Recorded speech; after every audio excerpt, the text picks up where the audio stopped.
रात के अंधेरे में एक महल के अंदर से एक चीख गूंजती है। उसने धोखा दिया। ये थे रानी मृणाली के शब्द जो राजमहल की दीवारों को चीर गए। ये कहानी है एक क्रूर राजा और अंधी रानी की न्याय गाथा की। ये कहानी है माधव नगरी की, एक समृद्ध और बलवान राज्य जिसका शासन था राजा विक्रांत के हाथों में। राजा विक्रांत, जैसा नाम वैसा ही स्वभाव, कठोर, नियमप्रिय और संकट के समय में भी न झुकने वाला। पर उनकी एक कमजोरी थी, उनके दिल में एक नर्म कोना था अपनी अंधी पत्नी रानी मृणाली के लिए। रानी मृणाली जन्म से अंधी थीं, पर उनकी सोच, उनका ज्ञान सब कुछ रोशन था। वो दिल से देखती थीं और हर अंध व्यक्ति के लिए एक आशा की किरण थीं। राजा ने रानी से कहा, तुम मेरी राजमाता हो, पर कभी राज्य में दखल क्यों नहीं देती? रानी ने मुस्कुराते हुए कहा, मैं आंखों से नहीं, दिल से देखती हूँ, और मुझे पता है कौन क्या छुपा रहा है। रानी का एक भैरव नाम का विश्वासपात्र सेवक था, जो बचपन से उनके साथ था, पर वो अंदर से साजिशों से भरा था। उसने रानी की अंधता का बहुत फायदा उठाया, प्रजा में अफवाह फैलाई कि रानी राजा के अत्याचार का समर्थन करती हैं, और पीठ पीछे से उसने धन इकट्ठा कर अपनी सेना बना ली थी। राजा को कुछ समझ नहीं आया, क्योंकि भैरव राजा के सामने एक विनम्र चेहरे के साथ रहता था।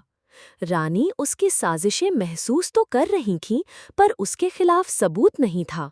एक रात रानी के कमरे में एक सेविका आई, जो चुपके से भैरव के विरोध में बोलना चाहती थी, पर रानी ने उसे चुप करा दिया और निर्णय लिया सच खुद जानने का। उसी रात रानी के कमरे के पास वाली पुरानी सुरंग में भैरव की गुप्त सभा हो रही थी। रानी मृणाली ने सिर्फ अपने कान और अपने विश्वास का सहारा लिया और उनकी बातें सुनने लगी। भैरव ने कहा कि अब आने वाली पौर्णिमा के दिन राजा विक्रांत का पतन होगा और मैं बनूंगा माधव नगरी का सच्चा राजा। भैरव की यह बात सुनकर रानी का दिल कांप उठा, पर उनकी आत्मा शांत, न्याय से भरी थी। रानी चिंतित होकर राजा के पास गई और बोली, आज मैं राजमुकुट उतारना चाहती हूँ, पर उससे पहले एक अंतिम कर्म करना चाहती हूँ, न्याय। राजा ने पूछा, किस पर? भैरव को दरबार में बुलाया गया। रानी ने उसकी तरफ गुस्से में देखते हुए कहा, मैं देख नहीं सकती, पर तुम्हारी आवाज, तुम्हारा छल और तुम्हारा घमंड सब महसूस कर सकती हूँ। ये रहे तुम्हारे खिलाफ सब सबूत, सेविकाओं के बयान, गुप्त धन का पता और तुम्हारी वही आवाज जो मैंने उस रात सुनी थी। भैरव ने भी रानी की बात काटते हुए कहा, मैं ही सही हूँ, राजा अत्याचारी है, तुम सभी लोग अंधे हो। इस बात पर राजा ने भैरव को कठोर आवाज में कहा कि जिसको तू अंधी कह रहा है, उसने ही तुझे रोशन किया और तूने उसी का विश्वास तोड़ा। इसलिए तुझे राज्य से निकाला जा रहा है और जीवन भर के लिए वनवास दिया जा रहा है। राजा की शिक्षा में भैरव को वनवास जाना पड़ा और उसकी सारी संपत्ति राजा ने रानी के नाम से अंधों के कल्याण में लगा दी गई।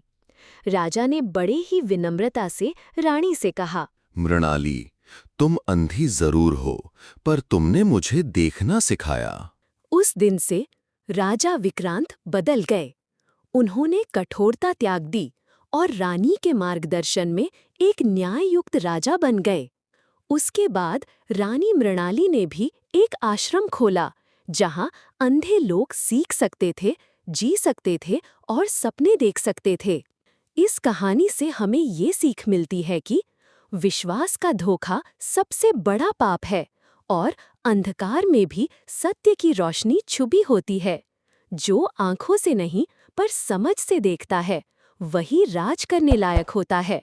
रानी मृणाली, एक अंधी रानी जिन्होंने साम्राज्य को न्याय का अर्थ समझाया। इस तरह इस कहानी का अंत होता है।